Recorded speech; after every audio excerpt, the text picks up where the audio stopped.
Jadi pagi ini adalah kegiatan KRYD, kegiatan rutin yang ditingkatkan.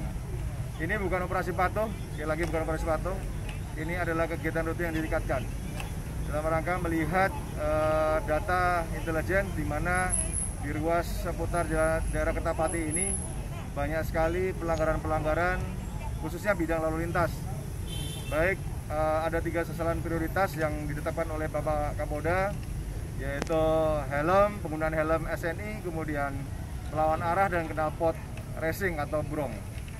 Kita kegiatan tidak lama, kurang lebih 1 jam hari ini sudah mampu menjaring 120 pelanggaran.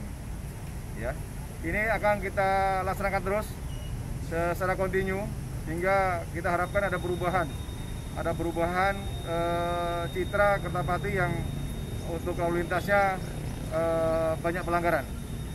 Tentunya kami memohon dukungan dari para pihak, ya, dari tentunya masyarakat khususnya.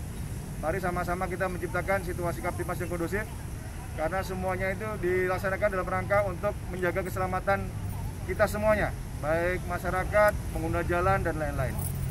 Demikian.